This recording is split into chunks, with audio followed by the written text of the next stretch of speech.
அனைவருக்கும் வணக்கம். Astro mind therapy அன்புள்ளங்கள் அனைவரையும் இந்த புதிய வீடியோவில் சந்திப்பதில் பெருமகிழ்ச்சி அடைகிறேன். இது புத்தாண்டு பலன்களுக்கான வீடியோ. இது எண்கணிதப்படி நியூமராலஜி படி 2026ஆம் ஆண்டு சூரியனின் ஆண்டாக வருகிறது. அந்த எண்ணிக்கையை கூட்டணும். கூட்டினா 1ன்னு வரும், 10ன்னு வருது, 0 + 1 1. இது சூரியனின் ஆண்டு. இந்த சூரியனின் ஆண்டுல இந்த ஆஸ்ட்ரோ மைண்ட் தெரபி ரீதியா நான் உங்களுக்கு உளவியல் ரீதியாகவும் சொல்லுவேன்.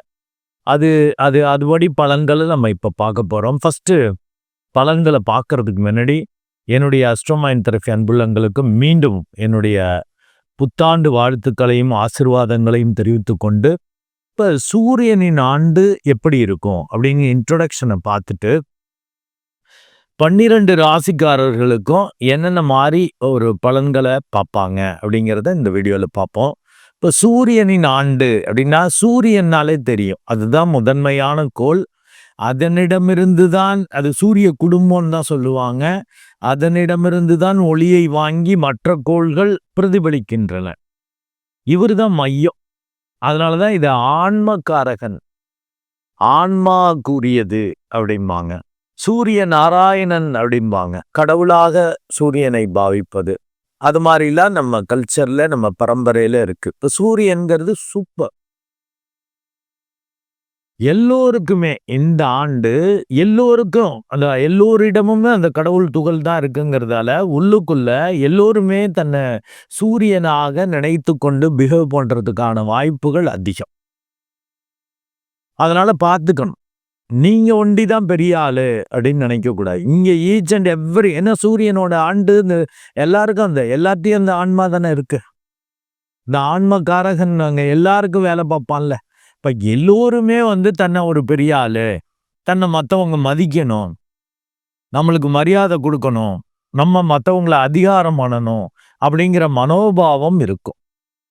இதுல கூட்டல் பார்த்தீங்கன்னாங்க, 2 சந்திரன் ஒரு சுக்கிரன் சேர்ந்து சூரியனா மாறு.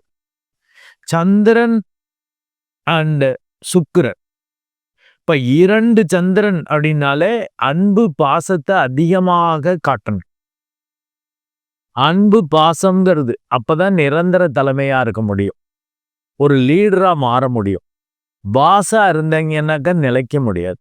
அதிகாரம் பண்ணி மற்றவங்களை பயமுறுத்தி ஆணவம் அகங்காரமா பிஹேவ் பண்ணீங்கன்னாக்க கழட்டி விட்டு போயிடுவாங்க. ஏதோ வேற வழி இல்லைன்னு இருக்கிறவங்க செஞ்சுட்டு இருப்பாங்க, அப்புறம் போயிடுவாங்க. இதே அன்பால இது பண்ணீங்கன்னா விட்டு கொடுத்து ஃபுல்லா இருப்பாங்க உங்கள்கிட்ட. அவங்களுடைய நன்மைகள், சந்தோஷம் அதெல்லாம் கூட விட்டு கொடுத்து உங்களுக்காக இருப்பாங்க. அது மாதிரி அன்பு பாசக்கார ஆள்பா. அவரை எந்த காலத்திலையும் விட முடியாது. ஏதோ நேரம் சரியில்லை அப்படின்னு சொல்லி அவருக்கு சம்பளம் கொடுக்காட்டியும் நிற்பாங்க. அன்பு பாசத்துல அப்படி நிற்கக்கூடிய தன்மை வரும். ஸோ இந்த 2026ல் நீங்க எல்லோருமே 12 ராசிக்காரர்களும், இது ஆஸ்ட்ரோ மைண்ட் தெரபியோட அந்த அறிவுறுத்தல்.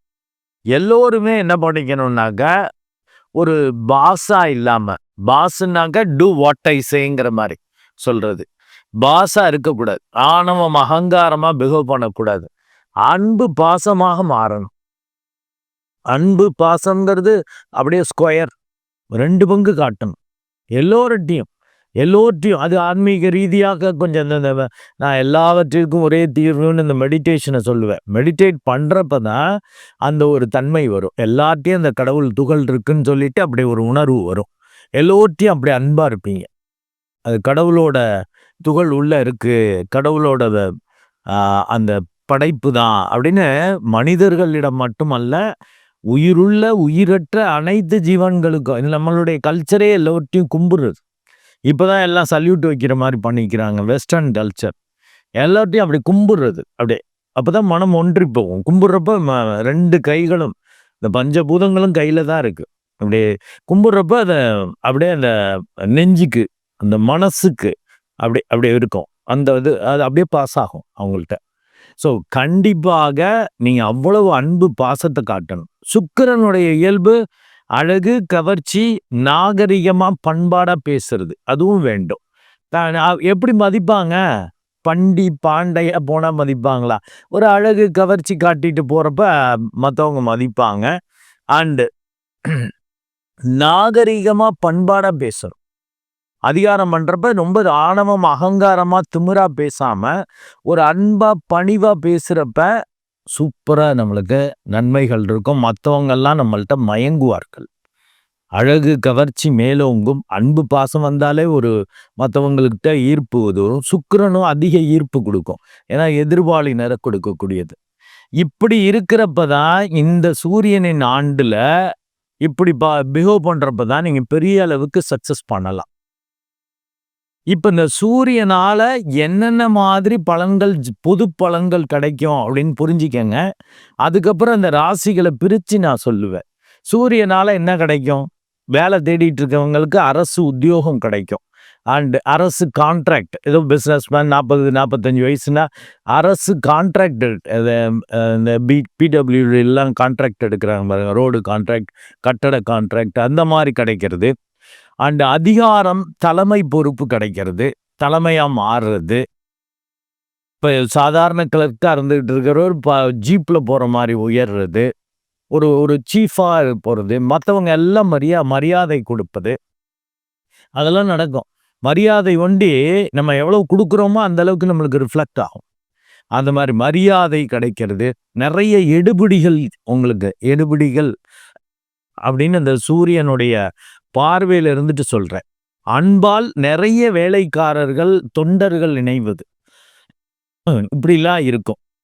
அண்ட் தந்தை போன்று உள்ளவர்கள் வழியா நன்மைகள், தந்தையோட சொத்து கிடைக்கிறது, அண்ட் பரம்பரை சொத்துக்கள் கிடைப்பது, ஆன்மீக ரீதியாக பெரிய அளவுக்கு வளர்ச்சி அடைவது, இதெல்லாம் இந்த சூரியனோட ஆண்டுல உங்களுக்கு கிடைக்கும். எந்தெந்த ராசிகளுக்கு எப்படி கிடைக்க போகுதுங்கிறத இப்ப நான் பிரிச்சு ஒவ்வொரு ரேங்கா பிரிச்சு கொடுப்பேன். அது பார்த்துட்டீங்கன்னா நீங்க எந்த ராசி எந்த லக்னத்துல இருக்கீங்களோ அதை பேலன்ஸ் பண்ணிக்கணும். லக்னம் அண்ட் ராசி ரெண்டுமே, லக்னம்னா இன்டர்னல், ராசின்னா எக்ஸ்டர்னல். நீங்க ரெண்டு போதையும் பார்த்து பேலன்ஸ் பண்ணிடணும். உள்ளுக்குள்ள அப்படி எண்ணங்கள் இருக்கும். லக்னம்னாக்க அது ஆனால் வெளிப்படும், எண்ணம் போல தானே வாழ்வு, திடீர்னு வெளிப்படும். பட் ராசிங்கிறது உங்களுடைய செயல்பாடுகளே அப்படிதான், வெளிப்பாடுகளே அப்படிதான் இருக்கும். இதை புரிந்துக்கங்க. இப்போ இந்த ஒவ்வொரு ராசியையும் தனியா கேட்டகரி பிரித்து பார்த்துருவோம். இப்போது 2026 புத்தாண்டு பலன்கள்ல 3rd ரேங்க், அதாவது அரசு அதிகாரி வழி அதிர்ஷ்டம் காண போகும் ராசிகள் அப்படிங்கிற தலைப்புல தான் பார்க்க போறோம். எந்தெந்த ராசிகள் வருது, மீண்டும் அந்த தலைப்பை அறிவுறுத்தலை கொடுத்துட்றேன். அரசு அதிகாரி வழி அதிர்ஷ்டம் காண போகும் ராசிகள். ஆக இப்ப இவங்களுக்கு அந்த பவர் கிடைக்குதோ கிடைக்கலையோ, பவர்ல உள்ளவங்க வழியா இவங்களுக்கு நன்மைகள் வரும். எந்தெந்த ராசிகள் வருது, இதுல ஒரு 3 ராசிகள் வரப்போகுது.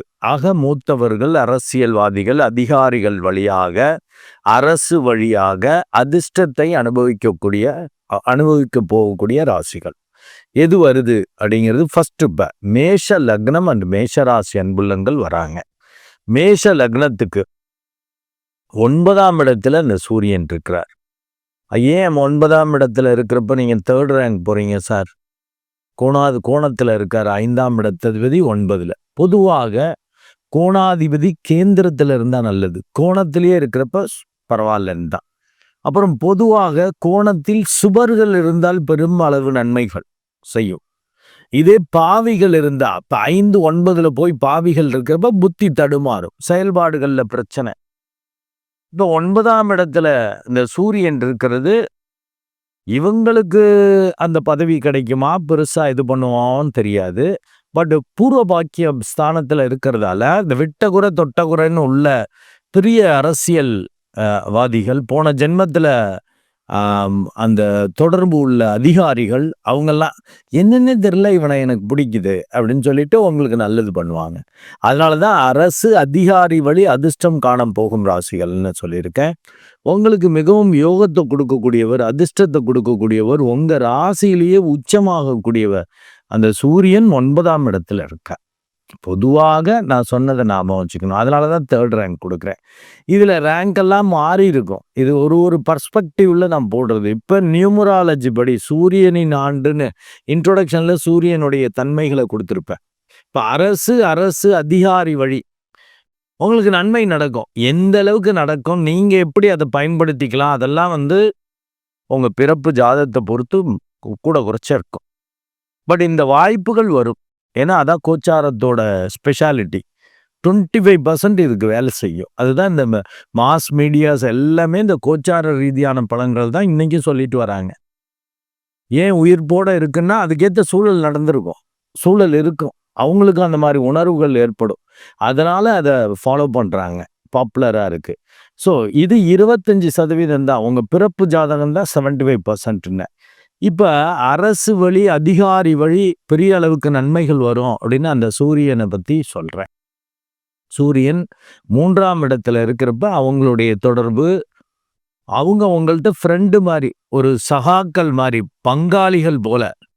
ரொம்ப அவர் பெரிய ஆளா இருப்பாரு, என்னமோ தெரியல, அப்படி ஒரு ஃப்ரெண்ட்லியா அவங்கள்ட்ட பேசுறது, ஒரு சக மாணவன் போல, சக கூட படிச்ச ஆள் மாதிரி, அப்படிலாம் வேலை பார்க்க முன்ன பின்ன தெரியாது, அவ்வளவு பவர்ஃபுல்லான ஆளு உங்கள்கிட்ட அடங்குவார். ஆனா உங்களுக்கு அந்த பவர் இருக்காது. ஆனா அவரோட பவர்ல நீங்க பவரா. சூரியன் பளிச்சுன்னு இருக்குன்னா அதோட சேர்றப்ப இதாகும்ல. அதாவது ஒரு மந்திரி என்ன எஃபெக்ட் இருக்கோ கிட்டத்தட்ட முக்காவாசி இல்லை விட்டா சில மந்திரிகளுக்கு மந்திரியை தாண்டி பிஏவுக்கு தான் மரியாதை இருக்கும். அந்த போல உங்களுக்கு ஒரு பிஏ மாதிரி, ஒரு பெரிய ஆள் மாதிரி, பர்சனல் அசிஸ்டன்ட் பெரிய ஆளுக்கு அப்படிங்கிற மாதிரிலாம் வாய்ப்புகள் உண்டு. 9ஆம் இடம் வலுக்கிறதால தயவு செய்து மெடிடேட் பண்ணுங்க. ஏன்னா 5-9ல் 1-5-9ல் பாவிகள் இருக்கிறப்ப கெடுதல் நடக்குன்றங்க. இப்போ சூரியன் இருக்கிறப்ப திமிரா பேசுறதுக்கான வாய்ப்பு உண்டு. 9ல் தான் செவ்வாயும் இருக்கு, கெடுத்துக்க கூடாது. ஏன்னா நான் ஏற்கனவே சொல்லியிருக்கேன். இப்போ இந்த 2 சந்திரன் ஒரு சுக்கிரன் சேர்ந்து இந்த ஆண்டு உருவாகுது. மொத்தத்தில் சூரியனுடைய ஆண்டுன்னு இருக்கேன். ஒண்ணுமே இல்லாதவங்க பவர்ஃபுல்க்கு வர்றது, பவர்ல இருக்கிறவங்க ஒன்றும் இல்லாமல் போறதுக்கான வாய்ப்புகள் அதிகம். இப்போ அந்த சூழல் தான் உங்களுக்கு இருக்கும். நீங்க பார்த்துக்கங்க எந்த அளவுக்கு பவரா இருக்கீங்க அந்த கம்பெனிலன்னா, நிதானமா பிஹேவ் பண்ணிக்கணும். ஒன்றும் இல்லாமல் பிரச்சனை பண்ணிடக்கூடாது. ஆனா பெரியவங்க வழியா அதிர்ஷ்டம். அப்போ ஒன்றுக்கும் அப்ரூவல் அவங்கள்ட்ட மேலே உள்ளவங்க, தந்தை போன்று உள்ளவர்கள், அதிகாரிகள், பெரிய மனுஷன், ஊர் பெரிய மனுஷன், அந்த மாதிரி ஆளுங்கள்ட்டெல்லாம் நீங்கள் கேட்டுக்கணும். அவங்களுடைய ஆலோசனை, அவங்களுடைய கன்கரன்ஸ், ஒப்புதல் வாங்கிட்டு பண்ணீங்கன்னா பெரிய அளவுக்கு பிரச்சனை வராது. அவங்க வழியாக அதிர்ஷ்டம் தான் வரும். சூப்பராக இருக்கும்.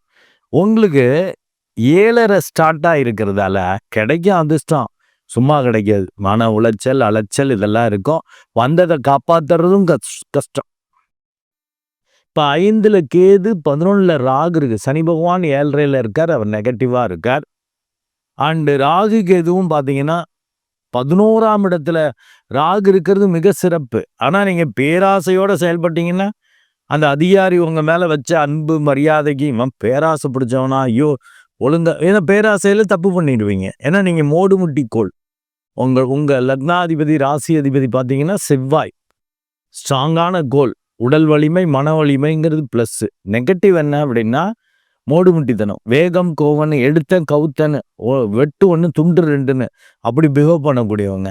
அப்போ உணர்ச்சி வசப்பட்டு அப்படிலாம் பண்ணிங்கன்னா பாதகத்தை அனுபவிக்கிறது, மனசில் அப்புறம் குழப்பம் வர்றது, இல்லை தேவையற்ற ஆராய்ச்சி பண்ணி பயந்து குழம்பி லாபத்தை கெடுத்துக்கிறது, இப்படிலாம் அந்த ராகுவும் கேதுவும் பண்ணுவாங்க. மெடிடேட் பண்ணிட்டீங்கன்னா ஒரு ஞானி போல பிஹேவ் பண்ணுவீங்க.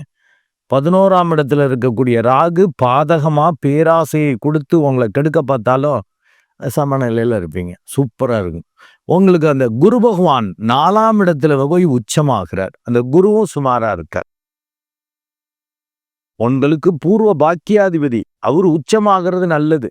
ஆனால் நீங்கள் உங்கள் புத்தியை வச்சு பெரட்டுனா உருட்டுனேன்னு திட்டமிட்டுலாம் அடித்து தூக்க முடியாது. ஏற்கனவே நீங்கள் பண்ணி வச்ச புண்ணியத்துக்கு, போன ஜென்மத்தில் பண்ண புண்ணியம் பேங்க் பேலன்ஸ் மாதிரி கொண்டு வந்திருப்பீங்க. அதான் பூர்வ பாக்கியம்னு. அது பக்காவாக இருக்கும். அதை குரு வேலை பார்ப்போம். அப்போ நீங்கள் மெடிடேட் பண்ணிவிட்டு ஒரு சமநிலையில் இருக்கிறப்ப தான் உங்களுக்கு அவங்க அவ்வளோ ஃப்ரெண்டானாலும் நீங்கள் மோடுமுட்டித்தனத்தை உணர்ச்சி வசப்படக்கூடாது. அவங்களோட இணைந்து செயல்படணும் அதிகாரிகள் வழி. அப்போ சூப்பராக இருக்கும். ஆக குரு கொஞ்சம் சுமாராக இருக்கார். ஏன்னா அர்த்தாஷ்டம குருவாகல வரார். 2, 5, 7, 9ல் இருந்தால் தான் குரு நன்மையை செய்வார் கோச்சார ரீதியாக. 4ஆம் இடத்துல உச்சமாகிறப்ப சொத்துக்கள், சொந்த பந்தங்கள் வழியாலாம் சிக்கல்கள், பிரச்சனைகள், வித்தை திறமை வழியா பிரச்சனைகள் இதெல்லாம் கொடுக்கறதுக்கு வாய்ப்பு இருக்கு. கவனம் தேவை. அண்டு பெரிய 9ஆம் பாவத்துக்கு மேஜர் கோள்கள் வேலை பார்க்குது இந்த நியூ இயர் அன்று. அண்டு 3ஆம் இடத்ததிபதி 2ல் போய் உச்சமாக்குறார். அதனால நல்ல ஒரு ப்ராப்பரான அக்ரிமெண்ட், கான்ட்ராக்ட் இதெல்லாம் குழப்பம் இல்லாமல் தெளிவாக கையெழுத்து போடுறது, இது பண்ணுறது பண்ணிக்கணும். அப்போ பெரிய அளவுக்கு அதிர்ஷ்டம் வரும். அதிகாரிகள் வழி அதிர்ஷ்டத்தை நீங்கள் கண்டிப்பாக அனுபவிப்பீங்க. அரசு வழியும் நல்ல வாய்ப்புகள் வரும். எதிர்பாராத பெரிய ஆர்டர், பெரிய கான்ட்ராக்ட், பெரிய நன்மைகள் நடக்கிறதெல்லாம் பக்காவாக இருக்கும். நல்லா மெடிடேட் பண்ணிக்கங்க. ஏன்னா நீங்கள் செஞ்சுட்டு ஃபீல் பண்ணுறது, பேசிட்டு ஃபீல் பண்ணுறதுங்கிறது வாடிக்கையாக இருக்கக்கூடிய ராசி. உணர்ச்சி வசப்படக்கூடிய ஆளுங்க. கொஞ்சம் கவனமாக இருக்கணும். மெடிடேட் பண்ணிட்டீங்கன்னு வச்சுக்கோங்க, 9ஆம் இடத்துக்கு வேலை பார்க்குறதால கொஞ்சம் நான் உட்காந்துருவேன்ப்பா. கிளம்புற ஏஞ்சதும் ஃபேஸ் வாஷ் பண்ணுவோம், ப்ரஷ் பண்ணுவோம்ல, அதே போல் நான் ஒரு 20 to 30 minutes உட்காந்துருவேன். அப்படி பண்ணிட்டு போனீங்கன்னா சிறப்பாக இருக்கும். பூர்வ பாக்கியத்துக்கு கிட்டத்தட்ட 7 கோள்கள் வேலை பார்க்குறதால கொஞ்சம் நீங்கள் முயற்சி பண்ணாலே, நீங்கள் ஒரு ஸ்டெப் எடுத்து வச்சாலே கடவுள் 5 ஸ்டெப்பு முன்னாடி வருவார். அவர் ஸ்டெப் எடுத்து உங்களை நோக்கி வருவார். இதை பார்த்துக்கணும். மெடிடேஷன் கம்பல்சரி ஆயிடுது. அப்போதான் அதிர்ஷ்டம் கிடைக்கும். 2026 புத்தாண்டு பலன்களை பார்த்துட்டு வரோம். அதில் 3rd ரேங்க்ல அரசு அதிகாரி வழி அதிர்ஷ்டம் காண போகும் ராசிகளில் அடுத்து வர்றது சிம்ம லக்னம் அண்டு சிம்ம ராசி அன்புள்ளங்கள். சிம்ம லக்னம் அண்டு சிம்ம ராசி அன்புள்ளங்களுக்கு சூரியன் லக்னாதிபதியாக 5ஆம் இடத்துல இருக்கார். பொதுவாகவே இந்த மூல நூல்களில் 5ல் இருக்கக்கூடிய கோள்கள் பெரிதாக கெடுதல் பண்ணாது, நன்மைகளையே செய்யும். என்ன, உங்கள் லக்னாதிபதி ராசி அதிபதி பாவியாக இருப்பது தான் கொஞ்சோண்டு இடிக்குது. இருந்தாலும் லக்னாதிபதியாக போயிட்டார். தனது அதிகாரம், தனக்கு மரியாதை, தனக்கு நல்லது நடக்கணும்ட்டு எதை வேணாலும் செய்வீங்க. அவங்க மரியாதை கொடுத்துட்டாங்கன்னா அப்படி டோட்டலாக இறங்கி தியாகியாகவும் மாறுவீங்க. ஏன்னா இப்போ சூரியனுடைய கேரக்டரை நான் ஏற்கனவே சொல்லியிருக்கேன். அந்த மரியாதைங்கிறது ரொம்ப பிடிக்கும். அந்த மரியாதை கொடுத்துட்டாங்கன்னாக்க அவ்வளோதான், எதை வேணாலும் செய்வாங்க. அந்த மாதிரி ஆளு. ஸோ இப்போ இந்த சிம்ம லக்னம் அண்ட் சிம்ம ராசிக்கு சூரியன் அதிபதியாக வர்றது, பொதுவாக சூரியனாலே அந்த ஒரு மெஜஸ்டிக் இருக்கும். யாரும் உங்களை டக்குன்னு அலட்சியப்படுத்த முடியாது. உங்களுக்கு அந்த பொலைட்னஸ்னால் என்னன்னு தெரியாது, அதிகார துணி வரும். இது நேச்சருங்க. சில பேர் அது கமெண்ட்ல போடுறாங்க, சிம்ம லக்னம்னா அப்படிதான் இருப்பாங்க, சிம்ம ராசினா அப்படின்னு கிடையாது, நாங்கள்லாம் ரொம்ப சாஃப்டாக இருப்போம் அப்படி இப்படின்லாம் சொல்கிறாங்க. அது பிறந்த இது எந்த மாதத்தில் பிறந்தீங்க, சூரியன் அந்தளவுக்கு லக்னத்துக்கு வலிமை இல்லாதபடி, இல்லை அவரே வலிமை இல்லாதபடி இருக்கிறாரா, அதெல்லாம் பொறுத்து இருக்கு. நல்ல மழை காலத்தில் பிறந்திருக்கீங்கன்னு சூரியன் எங்கே இருப்பார், பவர் இருக்காதுல்ல அவருக்கு. புரட்டாசிக்கு அடுத்தது ஐப்பசி மாதம் பிறந்திருக்கீங்க, கார்த்திகை, புரட்டாசி எண்டு, இதெல்லாம் வீக்காக இருக்கும். இதே உச்ச வீடை நோக்கி போகிறப்ப சித்திரையில் உச்சமாவார். சித்திரை வெயில் எப்படி அடிக்கும். ஸோ அந்த மாதிரி அது உங்கள் பிறப்பு ஜாதகத்தை பொறுத்து நீங்கள் எந்த அளவுக்கு அதிகாரம் காட்டுவீங்க, ஆணவமாக அகங்காரமாக பிஹேவ் பண்ணுவீங்கிறது உங்கள் பிறப்பு ஜாதகத்தை பொறுத்து மாறும். ஆனால் இந்த நேச்சர் இருக்குங்க, யாரும் உங்களை மதிச்சிட்டாங்கன்னா பேனே இறங்கிடுவீங்க. அண்டு பேசுகிறப்ப இது பண்ணுறப்ப நீங்கள் ஒரு பெரிய ஆளுங்கிற நினப்பு உங்களை அறியாமல் வெளிப்படும். அது லக்னத்தோட இயல்பு, ராசியோட இயல்பு. செயல்பாடுகளை மற்றவங்களை டைரக்ட் பண்ணுவீங்க. என்னது இவா இது ஆர்டர் மாதிரி தான், கொஞ்சம் ப்ளீஸ் கொஞ்சம் தயவுசெய்து இதை செஞ்சு கொடுக்குறீங்களா, கொஞ்சம் இதை பார்க்குறீங்களா, இன்னும் ஒரு தன்மையாக இறங்கி பேச தெரியாது. இதை செய்ய தானே, அதுக்கு தானே வந்திருக்க, அதுதானே உனக்கு வேலை, அப்படி இப்படிங்கிற மாதிரி ஒரு அதிகார துணி, மிரட்டல் துணி உங்களை அறியாமல் வரும். பட் எந்த அளவுக்கு இருக்குங்கிறது உங்கள் ஜாதகத்தை பொறுத்து, எந்த மாதம் பிறந்தீங்கன்னு. இப்போ எதுக்கு 3rd ரேங்க் கொடுக்குறேன், 5ஆம் இடத்துல இருக்கு நன்மைங்கிறீங்க, 3rd ரேங்க் எங்கே சார் கொடுக்குறீங்க? இப்போ 5ல் உட்காந்து 11ஆம் இடத்தை வேற பார்க்குது. அப்போ 11ஆம் இடத்துல உங்கள் புத்தியில் திமிரு, ஆணவம், அகங்காரம் அதிகமான லாபத்துக்கு எடுத்துருவீங்க. பாவிகள் பார்க்குற இடத்த கெடுப்பாங்க. இப்போ லாபம் கெடும், சிக்கல் வரும். இல்லை பேராசையாக உங்களை செயல்பட வச்சு சிக்கலை ஏற்படுத்துவார். நீங்கள் நல்லா மெடிடேட் பண்ணிட்டு அமைதியாக, கடவுள் கொடுத்த வாய்ப்பு, கடவுள் பார்த்துக்குவார். அப்படின்ட்டு ஒரு முடிஞ்சதை செஞ்சுக்கணும். பெரிய எதிர்பார்ப்பு இல்லாம பண்ணீங்கன்னாலே பெரிய அளவுக்கு லாபம் கிடைக்கும். ஏன்னா உங்களுக்கு பூர்வ பாக்கியாதிபதியே பாதகாதிபதியா வரார். யாராவது உங்களை மதிச்சுட்டா நீங்க உங்களை அறியாம எல்லாத்தையும் இழந்துருவீங்க. சில பாதகங்களை நீங்க பண்ணிக்கிற மாதிரி வந்துடும். ஏன்னா உங்களுக்கு சிம்ம லக்னம் ஸ்திர லக்னமா வருது. சிம்ம லக்னம் சிம்ம ராசிங்கிறது ஸ்திரம். ஸ்திரத்துக்கு 9ஆம் இடம் பாதகம். அந்த செவ்வாயும் 5ஆம் இடத்துல இருக்கார். அதனாலதான் 3rd ரேங்க் கொடுத்துருக்கேன். உங்களுக்கு பவர் இருக்காது. நீங்க என்னதான் சூரியன்னாலும் நீங்க இன்னொருத்த ஆளை நம்பிதான் அவங்க வழியா தான் உங்களுக்கு நன்மை நடக்கும். அதனாலதான் டைட்டில்லையே அரசு அதிகாரி வழி அதிர்ஷ்டம் காண போகும் ராசிகள்ல வர்றீங்க. நீங்களே அதிகாரி மாதிரி மற்றவங்களுக்கு உதவி செய்யற மாதிரி இல்லை. அதை பார்த்துக்கணும். அண்டு சனி பகவானும் 8ஆம் இடத்துல இருக்கார் அஷ்டம சனியாக. முறிவு பிரிவு சிக்கல்கள் பகை விரோதம் கடன் நோய் இப்படிலாம் பயமுறுத்துவார். குடும்பத்தை கெடுப்பார், சிக்கல் பண்ணுவார், பேரை கெடுத்து விடுவார். அதுதான் நான் இன்ட்ரோடக்ஷன்லயே சூரியன் ஆண்டுக்கு சொன்னப்ப 2 சந்திரன் ஒரு சுக்கிரன் சேர்ந்து சூரியனாக வருகிறதுன்னு. அது 10 10ன்னு வருது. அதாவது பவரா இருக்கிறவங்க ஒன்றும் இல்லைன்னு ஆகிறதுக்கான வாய்ப்பு உண்டு. அதுவும் குறிப்பா சிம்ம லக்னம் இல்லையா, நீங்க ரொம்ப எச்சரிக்கையா இருக்கணும். இதே ஒன்றும் இல்லைன்னு இருக்கிற ஆளு பவர்ஃபுல்லா மாறுவாங்க. இந்த ஆண்டு அப்படி இருக்கும். அதனால பார்த்துக்கணும். நான் அந்த அரசியல் இதெல்லாம் வச்சுட்டு சொல்றேன்னு இல்லை, பொதுவாக இது ஒரு தத்துவம். அது நான் மற்ற அரசியல் கண்ணோட்டத்தில் அப்படி இப்படி பேசுறேன், இல்லை சப்போர்ட் பண்ணி பேசுறேன், இல்லை அப்படி இப்படி நீங்க நினைக்க வேண்டாம்.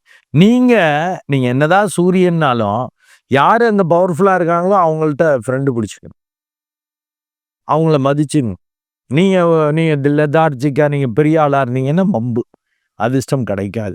ஏன்னா 5ல் இருக்கிறப்ப அப்படி திமிரை காட்ட வைக்கும். 5ல் கிட்டத்தட்ட 7 கோள்கள் அந்த புத்தாண்டு அன்று வேலை பார்க்கறதால சூப்பர். கூடவே 12ஆம் இடத்துக்கு உச்சமா இருக்காரு எங்க 10ஆம் இடத்துல. இப்ப அந்தஸ்து மரியாதை நீங்க மெடிடேட் பண்ணீங்கன்னா காப்பாற்றப்படும்.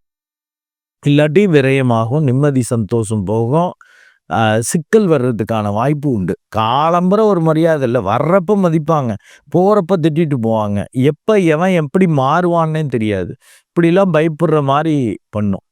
அதனால உங்களை விட கொஞ்சம் மேல உள்ளவங்களா அதிகாரத்துல பதவியில அரசியல்ல சரண்டர் ஆயிடணும். ஏன்னா அவங்க வழியாதான் உங்களுக்கு நன்மை கிடைக்கும் போது நீங்க ஒரு அப்பா டக்கர்னு நினைச்சிக்க கூடாது. ஏன்னா சனி பகவான் சரியில்லை, அண்டு ராகு கேதுவும் சரியில்லை. லக்னத்திலே கேது இருந்து அப்படி ஒரு ஆராய்ச்சி குணத்தை, அப்படி ஒரு சந்தேகத்தை கொடுத்துட்டு இருப்ப. யாரை நம்புறதுன்னே தெரியாது. மரவெல்லாம் ஒரு மாதிரி தான்ப்பா இருக்கான். இவ்வளவு தூரம் சொல்றதை கேட்டுக்கிட்டு இருந்தவன் இன்னைக்கு வேற மாதிரி பேசுறான். அவன் நம்ம ஆளா இல்லாட்டி எதிர் கம்பெனிக்கு வேலை பார்க்குறானா, நம்மள்கிட்ட வேலை பார்க்குறானா, இல்லை வேற நம்ம போட்டி கம்பெனிக்கு வேலை பார்க்குறானான்னு தெரியல. அப்படிங்கிற குழப்பத்தை, ஏன்னா இது சர்ப்ப தோஷத்தை இருப்பது. ஆக சனி சரியில்லை, ராகு எதுவும் சரியில்லை. ஒரு 5 மாதங்கள் குரு நன்மையை செய்வார். 5 8 கூடையவன் எதிர்பாராத கொஞ்சம் லாபம் கிடைக்கும். அதுவும் மே மாசம் முடியதான் 2/6/2026 அன்று அவர் 12ஆம் இடத்துல உச்சமாகிறார். அப்ப நல்லா மெடிடேட் பண்ணிட்டீங்கன்னா தான் விபரீத ராஜயோகம் வரும். இல்லாட்டி உங்க புத்தியை வச்சு உள்ள செஞ்சீங்கன்னா விரயமாகிறதுக்கான வாய்ப்பு உண்டு. பெருசா கிடைக்கும்னு நினைச்சது ஒன்றும் இல்லைன்னு ஆயிடும். ஜாக்கிரதை, நல்லா மெடிடேட் பண்ணிக்கங்க. ஏன்னா அது கோல் உச்சமா தான் இருக்கு. உங்க லக்னம் ராசிக்கு மறையுதே, அந்த ஒளி உங்களுக்கு கிடைக்கவே கிடைக்காது, உங்களுக்கு பவரே வராது. அதனால நல்ல மெடிடேட் பண்ணிட்டீங்கன்னா தப்பிச்சுக்கலாம். பூர்வ புண்ணியம் நல்லபடியா வேலை பார்க்கும்.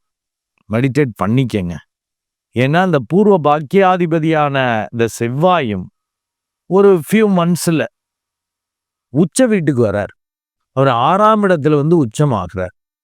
அதனால நல்லா மெடிடேட் பண்ணிட்டீங்கன்னா தான் தப்பிச்சுக்கலாம். இல்லாட்டி உடம்பு கெடுறது, பெரிய அளவுக்கு வியாதி, மரியாதை போகிறது, கூடவே இருந்து குளிபறிக்கிற மாதிரி ஆட்கள் அமைவது, இப்படிலாம் வர ஆரம்பிச்சிடும். ரொம்ப கவனமாக இருக்கணும்.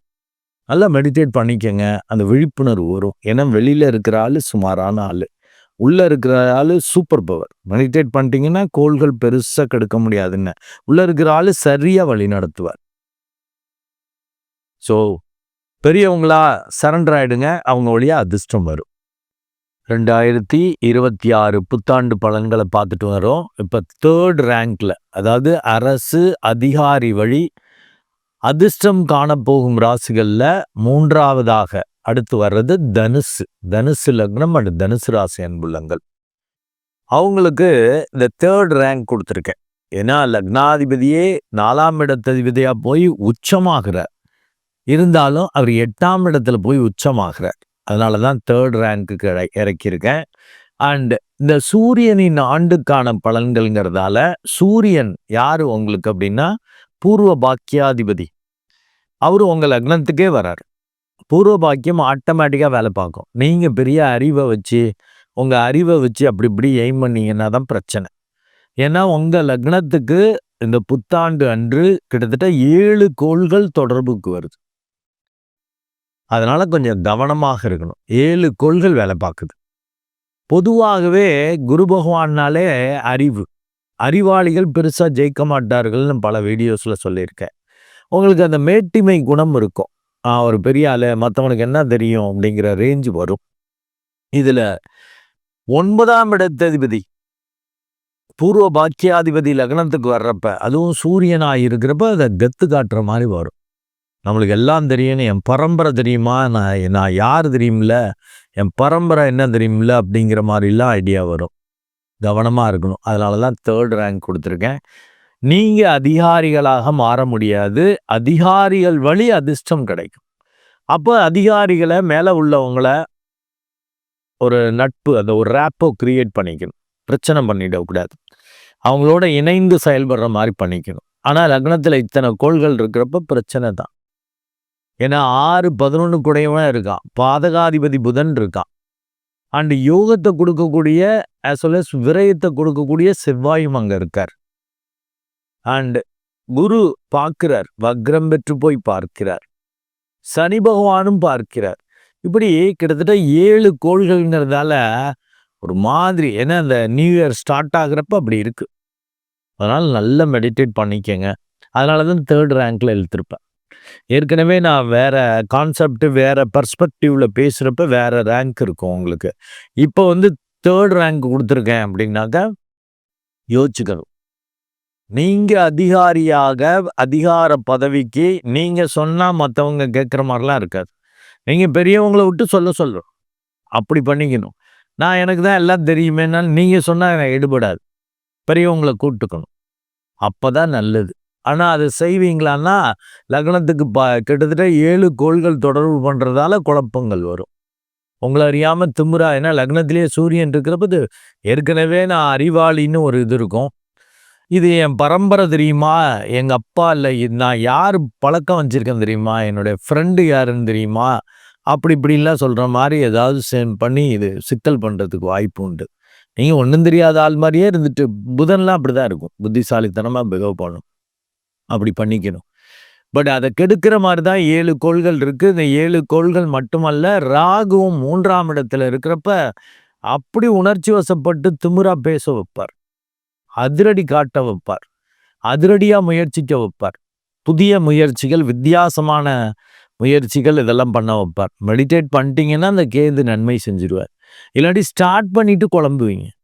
அது திருவள்ளுவரே சொல்லியிருக்கார் இல்லையா, எண்ணி துணிக கருமம் துணிந்த பின் எண்ணுவோம் என்பது இழுக்குன்னு. நீங்கள் முயற்சி பண்ணிவிட்டு அப்புறம் முழிச்சிக்கிட்டு இருப்பீங்க, அப்புறம் யோசிப்பீங்க. அது பண்ணக்கூடாது. ஒரு காரியம் செய்யறதுக்கு முன்னாடியே யோசிக்கணும். பல வகையில் எண்ணி பார்த்துடணும். சரியாக இடம் போட்டுடணும். அப்புறம்தான் அந்த செயலில் இறங்கணும். அப்போ தான் அந்த நன்மை கிடைக்கும். இந்த ராகு கேது அது மாதிரி கொஞ்சம் குழப்பத்தை ஏற்படுத்துவார் மெடிடேட் பண்ணலன்னா. ஏன்னா அந்த மேட்டிமை குணம் வரும்னு இருக்கேன். ஏன்னா காலப்புருஷ தத்துவப்படியும் 9வது ராசி, குருங்கிறது ஆண் கோள், ஆண் ராசியாகவும் போகுது. அண்டு அறிவாளியாக போகுது. மரியாதை, எனக்கு எல்லாம் தெரியுங்கிற அந்த தன்மையெல்லாம் இருக்கும். அதை மாதிரி காட்டினீங்கன்னாங்க உங்களுக்கு மேலே உள்ளவங்க என்ன நினைப்பான், அவன் பயப்படுவான். இவனுக்கு எல்லாம் தெரியும், ஏதாவது தேவையில்லாத சிக்கல் வரப்போது அவனை கழட்டி விட்டுருப்பான். ரொம்ப ஜாய தர்மம் பார்க்குறக்கூடிய ஆளுங்களையும் யாரும் விளையாட்டுக்கு சேர்த்துக்க மாட்டாங்க. கலியுகத்தில் கொஞ்சம் கூட குறைச்ச சூழலுக்கு ஏற்றபடி அட்ஜஸ்ட் பண்ணிக்கணும். அப்போ தான் நல்லா தப்பிக்க முடியும். அது புதன் சரியாக பண்ணும். அதனால தான் நான் பல வீடியோஸில் அறிவாளிகள் ஜெயிக்க மாட்டார்கள், புத்திசாலிகள் தான் ஜெயிப்பார்கள்னு. இப்போ நீங்கள் பெரியவங்கள்ட்ட சரண்டர் ஆகிடணுங்க. அப்போ தான் அதிர்ஷ்டம் கிடைக்கும். ஏன்னா சனி பகவான் அர்த்தாஷ்டம சனியாக இருந்து அந்த அளவுக்கு நல்லது பண்ண மாட்டார்.